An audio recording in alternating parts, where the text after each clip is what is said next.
"Daddy, I need to tell you something," Gloria said as they ate. "What is it, my daughter?"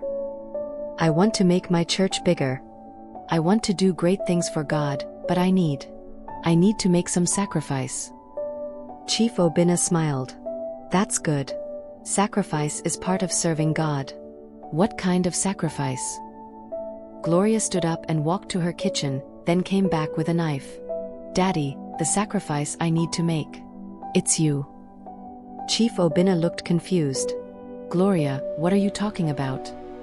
"I'm sorry, Daddy. I'm really sorry." Before Chief Obinna could stand up, Gloria stabbed him in the chest. He looked at her with shocked eyes. "Gloria, my daughter, what have you done?" "I'm building something great, Daddy. Your death will not be in vain." Chief Obinna tried to speak, but blood filled his mouth. His last words were, "Gloria, I failed you as a father. I should have protected you from this darkness." It was a hot Tuesday morning in Lagos when Inspector Daniels' phone rang. The voice on the other end was shaking with fear, the kind of fear you only hear at a crime scene. "Inspector, you need to come to Victoria Island right now," the caller said. "We found something very bad." An hour later, Inspector Daniels stood before the largest house he'd ever seen, a golden gate, gardens worth more than his car, and security guards too shaken to speak. Officer Bello met him at the entrance, with sweat beads on his forehead. "Sir, this mansion belonged to Prophet Gloria of Ajayi's house. The one they call the Seeing Eyes. We got a call from her housekeeper this morning." Everyone knew Prophet Gloria. She was a woman who saw things before they happened. Governors visit her every month, multiple foreign businessmen frequent her place, and she was hailed by CNN as Africa's most powerful woman. "So, what's the problem?" Inspector Daniel asked. "Sir, the housekeeper found," Officer Bello couldn't finish. "Found what?" "Human heads, sir. Fresh ones, in her prayer room." Inspector Daniel felt his stomach turn cold. "Whose heads?" "Her husband's head, sir, and her father's, and her mother's. All arranged on her altar like sacrifices." The inspector closed his eyes. He had seen many terrible things in his 20 years as a policeman, but nothing like this. "Where is Prophet Gloria now?" "Inside the house, sir. Praying. She won't come out. She says the spirits told her to wait." But before Gloria became the woman who spoke to kings, she was just a broken child with nowhere to call home. When she was 12, her parents died on the Lagos-Ibadan expressway, their car crushed like paper beneath a trailer's wheels. No relative wanted her. She was too old for adoption, too young to survive alone. Then came Mama Comfort, an old woman who ran a small orphanage in Agege. The orphanage building leaked when it rained, and the children shared beds. But it was there Gloria found her 4 sisters of the heart, Blessing, Naomi, Amara, and Abigail. 5 girls with no mothers, no fathers, only each other and their dreams of serving God. Every morning at 5, they would sneak to the chapel behind the orphanage and hold hands in prayer. "God," Gloria would whisper, "let us serve you with power. Let us do great things for your kingdom." The other girls prayed for love, for wisdom, for compassion. But Gloria always prayed for power. When Gloria turned 15, something changed. During one of their midnight prayers, her body began to shake like a leaf in a storm. Her eyes rolled back until only white showed, and her voice became something else entirely. "Blessing will sing for kings," she said in a voice that doesn't sound like hers. "Naomi will feed 10,000 orphans. Amara will write books that change minds. Abigail will plant churches in 20 countries." Then she collapsed like a bird shot from the sky. When Gloria woke, her friends stared at her with wide eyes and fear. "Gloria, what just happened?" Blessing asked. I don't know. I saw things. I saw all of you doing great things for God." From that night, the visions came like floods. She would dream of people about to die. She saw rain before clouds gathered. She saw victories before battles were fought. She woke up and tell Mama Comfort, "The lady who sells bread by next street will have accident today," and it happened. Mama Comfort was happy and told her to use her gift to help people. But seeing the future was not enough for Gloria. She wanted to be powerful, for people to know her. At 18, all 5 girls received scholarships to Christ Dominion Institute in Jos. They thought God was opening doors. In truth, something darker was watching Gloria, waiting for the right moment to whisper in her ear. While her friends studied love and mercy, Gloria read about prophets who called fire from heaven, who raised the dead, who made kings bow before the power of God. I want that kind of power, she told her friends one night. Power is not the most important thing, Amara warned. Love is more important. Easy for you to say, Gloria replied. People don't listen to love.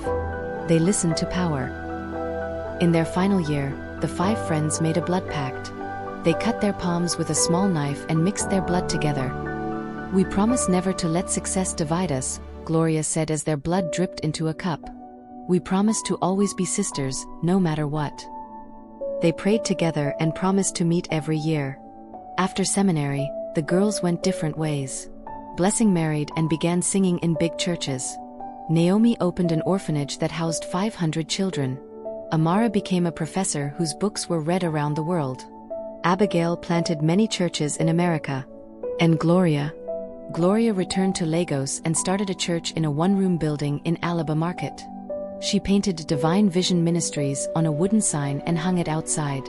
On her first Sunday, 7 people came. She prayed for the sick and tell people's futures, but nothing happened. For 3 years, her church remained small. Sometimes only 5 people came on Sunday. Sometimes nobody came at all. But her friends' ministries exploded like fireworks across the sky. Gloria would sit in her empty church and weep.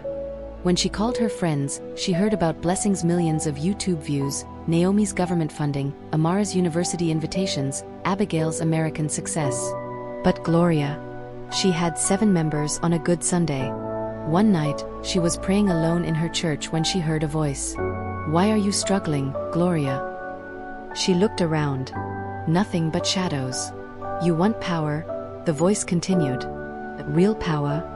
The kind that makes presidents cross oceans just to hear you speak. Gloria's heart hammered against her ribs. Yes. Yes. I want to serve God with power. God gave you small gifts, the voice laughed. But I can give you something that will make the world bow at your feet. What do you want from me? Nothing much. Just prove you want power more than anything else. Feed me. Not with goats or chickens. Feed me with love. Feed me with the blood of those who love you most. Gloria stepped back. No. That's evil. The voice laughed. Evil? Was Abraham evil when he prepared to sacrifice Isaac? Was Samuel evil when he shed blood for God's kingdom? Great power demands great sacrifice. That night, Gloria didn't sleep. She thought about her empty church, her friend's success, and the voice's promise. The hunger for greatness gnawed at her like a wild animal. Then came the first sacrifice. Chief Obinna wasn't Gloria's real father, but he had adopted her when she was 21 and struggling.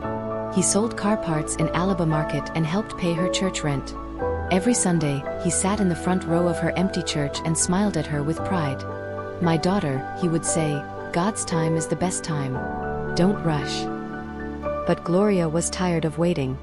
One evening, Chief Obinna came to visit Gloria in her small flat with rice and chicken. Daddy, I need to tell you something, Gloria said as they ate. What is it, my daughter? I want to make my church bigger. I want to do great things for God, but I need to make some sacrifices. Chief Obinna smiled. That's good. Sacrifice is part of serving God. What kind of sacrifice? Gloria stood up and walked to her kitchen. She came back with a knife. Daddy, the sacrifice I need to make, it's you. Chief Obinna looked confused. Gloria, what are you talking about? I'm sorry, Daddy. I'm really sorry. Before Chief Obinna could stand up, Gloria stabbed him in the chest.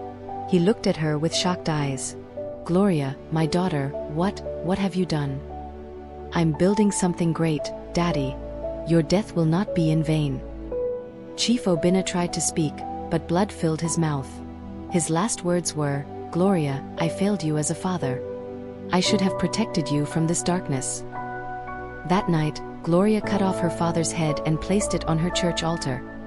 She poured his blood into a bowl and whispered, I give you the blood of love. Now give me power." The next Sunday changed everything. Gloria's church overflowed like a river bursting its banks. Word had spread that Prophet Gloria had received a new anointing. As she stood before the crowd, her eyes changed color, from brown to gold to black as midnight. "I see a woman here," she said, her voice deeper than before. "You have been barren for 8 years, but I see twins in your future. Twins born in 9 months." A woman screamed and fell to the floor. "That's me. That's exactly me." Gloria pointed to a man in the back. "You have been unemployed for 2 years, but before this year ends, you will work in a bank. You will wear a suit and carry a briefcase." The man began to weep. Every word was true. For 2 hours, Gloria prophesied with perfect accuracy. People fell down crying, others danced with joy. But Gloria knew the truth. The voice in her head was feeding her information, the same voice that had demanded her father's blood. Within 6 months, her ministry exploded. She had to rent a bigger building. Within a year, she was building her own church, a massive structure that could hold 5,000 people. The barren woman gave birth to twins exactly when Gloria predicted. The unemployed man got his banking job. Every prophecy came to pass with frightening accuracy. News reporters came like moths to flame. CNN called her Nigeria's most accurate prophet. BBC made documentaries about her gift. Time magazine put her face on covers around the world. But success came with a price. The voice was hungry for more. This time, it was the mother. Mrs. Chioma Ease, Chief Obina's wife, had loved Gloria like her own blood. When her husband disappeared, she came to live with Gloria, never knowing she was sleeping in the house of his killer.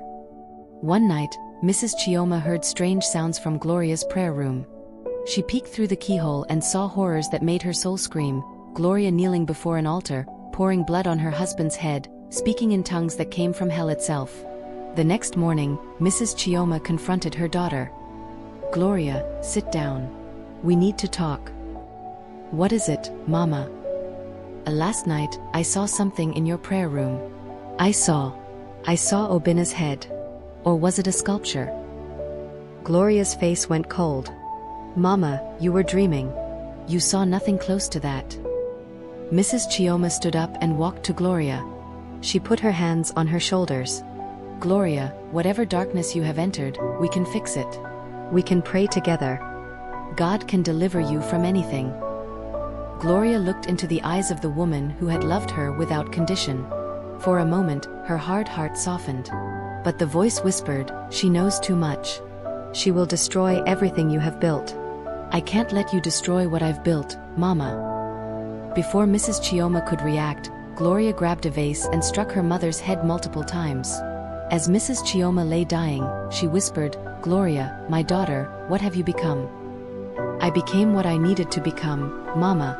I became powerful." That night, Gloria added her mother's head to her altar. Her prophecies became more powerful. She foretold which stock businessman should buy, and which law a lawmaker would pass. People called her the Seeing Eyes because she could see things that nobody else could see. By 2018, Gloria had become an international phenomenon. Presidents from across Africa flew to Lagos to consult with her. She prophesied Trump's victory when polls said he would lose. She predicted COVID-19 6 months before it struck. She foresaw Russia's invasion of Ukraine with chilling accuracy. The United Nations invited her to speak. She bought private jets, built $50 million mansions, started television networks that broadcast to 60 countries. But Gloria's seminary friends watched her transformation with growing alarm. She had become cold, distant, and obsessed with power. When they tried to organize reunions, Gloria was always too busy meeting with world leaders. In 2019, Gloria got married to Pastor Samuel Ajayi, a gentleman who truly loved God. When Gloria became famous, Samuel was happy for her. He supported her ministry and even closed down his small church to help her full-time. They had 4-year-old twin daughters, Joy and Precious, beautiful girls who looked like their mother. Samuel was a good father, reading Bible stories and praying over them every night. But Samuel began noticing strange things. Gloria would disappear for hours and return smelling like blood. She kept a prayer room locked away that no one could enter. Late at night, he heard sounds from that room, chanting in strange languages, sometimes crying or screaming. One night in 2022, while Gloria traveled to Ghana to meet with a businessman, Samuel's curiosity overcame his fear. He broke into the prayer room, and the horror he saw made him vomit immediately. The walls were painted red with blood. On a black altar sat 3 heads in glass cases, Gloria's parents who she said traveled abroad, and a 3rd head he didn't recognize. Next to the heads were bowls filled with dried blood, strange knives, candles, and books written in demonic symbols filled the room. Samuel fell to his knees and started crying. When Gloria returned from Ghana the next day, she found Samuel waiting with a suitcase. What he saw the night before shattered whatever love remained between them. When he told her he had entered her prayer room, her eyes went cold and dangerous. He confronted her about her parents' heads, and Gloria only said, "You had no right to go in there. I'm doing this for us. You were a nobody when I married you, I made you somebody." Samuel begged her to think of their daughters, Joy and Precious, but Gloria said she's doing this for them. The argument ended with his decision to take the girls and leave, which Gloria refused. He angrily packed the girls' clothes and planned to leave the next morning. He called his brother to help them move somewhere safe. But he never got the chance to leave. That night, Gloria prepared Samuel's favorite meal, pounded yam and egusi soup. She served him with a sweet smile, acting like the loving wife he remembered. "Samuel, my love," she said, "I've been thinking about what you said. Maybe you're right. Maybe I have gone too far." Samuel looked surprised. Really? You mean it?" "Yes. I want to be a better wife and mother. I want to serve God the right way."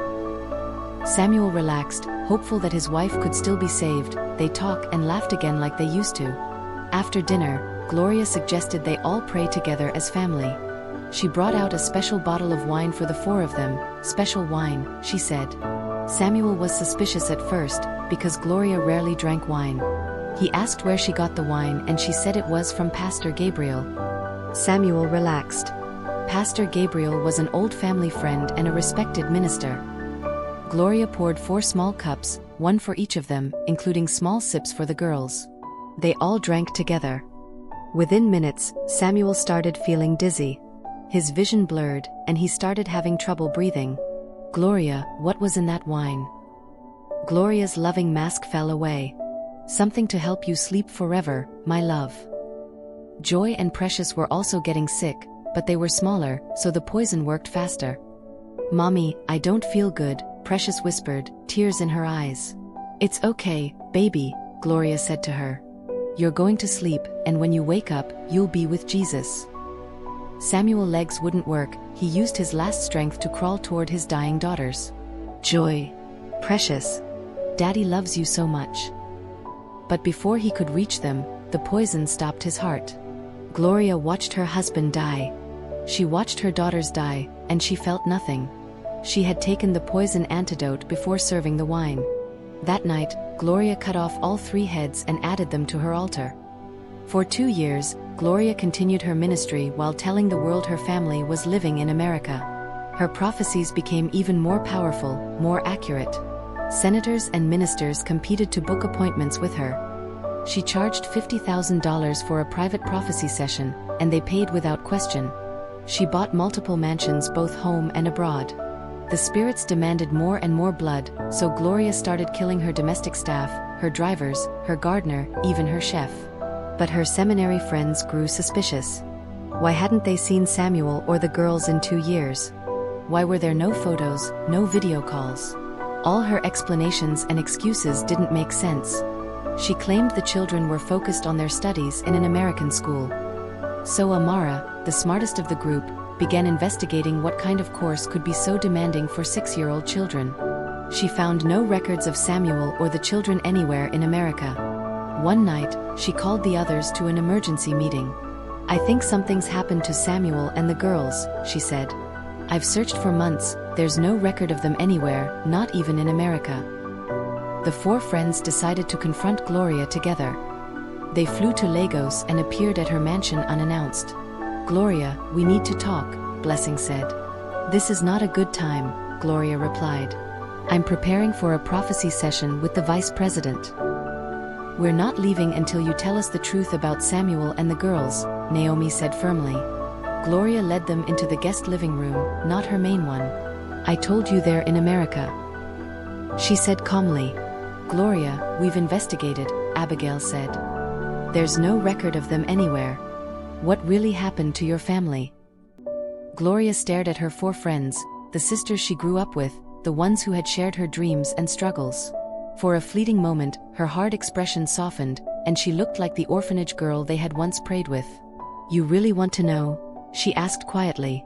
"Yes," they said together. Gloria walked to the window. "They tried to stop me. Samuel found my prayer room and threatened to expose me. He wanted to take my daughters away." "So, what did you do?" Blessing asked, though fearing the answer. Gloria turned around, and her friends saw something in her eyes that made them step back in terror. "I gave them to the spirits. Just like I gave my parents. Just like I gave everyone who tried to stop me from becoming great." "Gloria," Naomi whispered through tears, "what kind of monster have you become?" "I became what I needed to become. I became powerful. And now you 4 know too much." The friends realized they were in danger and headed for the door, but Gloria locked down the mansion with a tap on her phone, making them plead with tears. But God was watching over the 4 friends that day. Before Gloria managed to press her phone, Abigail managed to escape, and she did not waste any time in calling the police. The police arrived just as Gloria was preparing to kill her remaining friends. Inspector Daniel's team broke down her door. They found Blessing, Naomi, and Amara tied up in the basement, crying and praying. "Where is Prophet Gloria?" Inspector Daniel asked. "In her prayer room," Blessing sobbed. "She's performing some kind of ritual." They broke down the prayer room and discovered a scene from hell itself, Gloria kneeling before an altar surrounded by 9 human heads, chanting in demonic tongues, her eyes turned completely black. "Prophet Gloria, you're under arrest for murder," Inspector Daniel said, his voice shaking. Gloria smiled. "Arrest me for what?" "For becoming everything God wanted me to become. I didn't murder anyone. I made sacrifices, just like Abraham was willing to sacrifice Isaac." As they handcuffed her, Gloria's phone rang. It was the vice president, calling for his scheduled prophecy session. Inspector Daniel answered the phone. "Mr. Vice President, this is Inspector Daniel. Prophet Gloria has been arrested for murder." The phone hung up immediately. Within hours, the news exploded around the world. CNN broke the story first, Nigeria's famous prophet arrested for multiple murders. BBC followed with, The Seeing Eyes, how a beloved prophet became a serial killer. Presidents who had consulted her felt betrayed and foolish. Churches held prayer meetings to break any curses from Gloria's prophecies. Her television network shut down, her books were pulled from stores, and her massive church was sealed by the government. The most heartbreaking reactions came from ordinary people who had believed in her. Mrs. Ngozi, whose twins were Gloria's first miracle, cried on television, "My children are 8 years old now. Were they born because of demon power? Are my children cursed?" Gloria's seminary friends held a tearful press conference 3 days after her arrest. They spoke of the Gloria they once knew, pure, devoted, loving children, and mourned the woman she had become. Amara recalled their teenage blood pact, never imagining Gloria would spill real blood. Abigail apologized to all who saw Gloria as a role model, calling her a monster. Afterward, all 4 women stepped back from their ministries. Gloria was held in prison with maximum security, because the other prisoners threatened to kill her. For the first month, Gloria refused to speak, not to lawyers, not to police, not even to psychologists. She just stared at the wall, sometimes muttering in strange languages. One day, Inspector Daniel came to visit her with Dr. Bako, a criminal psychologist. "Gloria," he said gently, "help us understand what happened to you." For the first time in a month, she looked up. Slowly, she began to talk. She told them how, as a girl, she could see small things, when it would rain, when someone would fall sick. But people didn't respect small prophecies. And after graduation, while all her friends were doing well, her church remained mostly empty. Then came a man called Brother Fire, who promised real power in exchange for the blood of those she loved most. Her voice trembled as she confessed, "Papa Emma, Mrs. Chioma, Samuel, even her own daughters, each one sacrificed to feed the spirits that made her famous. They trusted me completely," she whispered. Precious' last words were, "Mommy, I love you." Dr. Bako's voice was quiet for a moment. Do you understand what you've done?" Gloria's eyes brimmed with tears. "I built an empire on graves. I thought I was serving God, but I was serving demons. Every miracle, every prophecy, every life I touched, it all came from the blood of people who loved me." Then Inspector Daniel opened his bag and handed her a letter from a little girl named Precious Obiora, named after her daughter. Gloria read it with her hands trembling. For the first time since her arrest, she broke down completely. Gloria's trial became one of the most watched in Nigerian history. Gloria's lawyer attempted an insanity defense, but she refused to cooperate. "I was sane when I killed my father. I was sane when I poisoned my daughters. Don't give me the mercy of madness." During her trial, Gloria brought out the crumpled letter gave to her by the inspector. Her voice trembled as she read. "Dear Auntie, my mommy says you used to be a woman of God. You told her I would become a doctor when I was just 2 years old. I'm in primary 4 now, and I still want to be a doctor. But my mommy cries when she talks about you now. She says you killed your own children. Did your prophecy about me come from God or from the devil? Should I still want to be a doctor?" Gloria sighed deeply, folded the letter, and looked at the judge. "Your Honor, this little girl represents thousands whose faith I've poisoned. I don't deserve mercy. Give me the punishment my actions deserve, and I will gladly accept it." The judge sentenced Gloria to death by firing squad for 9 counts of first-degree murder. Gloria stood silent, accepting her fate. "I have a message for every person watching this trial," she said, turning to the packed courtroom. "Test every spirit. Not every miracle comes from God. I stood before you in white robes, quoted scriptures, performed wonders, but my hands were stained with my family's blood. The devil can work miracles too. Don't let ambition for power turn you into what I became." 2 weeks before her execution, Gloria wrote a final letter. "To every parent reading this, no amount of power, no amount of success is worth becoming someone your children would fear. I wanted to be great, but greatness without goodness is just destruction dressed in beautiful clothes. Not everyone who speaks in God's name speaks for God. To the little girl named Precious who wrote to me, become a doctor, child. Heal people, save lives. Be everything I pretended to be but never was." Gloria was executed on a rainy Thursday morning, exactly 2 years after her arrest. She spent her final hours reading the Bible. Her last words to the chaplain were, "Tell my daughters I'm sorry. Tell them their mother died hoping for forgiveness she doesn't deserve." As they tied her to the post and raised the rifles, Gloria leaned toward the chaplain and whispered, "I see them now. Joy and Precious. They're beautiful." Those were her final words. Gloria's massive church was converted into a hospital, from false miracles to real healing. Where her mansion once stood, a memorial garden was built in honor of Joy and Precious Ajayi, innocent victims of ambition without conscience. And so ended Gloria Ajayi, the seeing eyes, a woman who could see everyone's future but her own tragic end. She gained the world, lost everything that mattered, and became the evil she once prayed against. Her name is now a warning whispered in churches, a reminder not to let ambition turn them into another Gloria. For what shall it profit a woman to gain the whole world, yet lose her soul?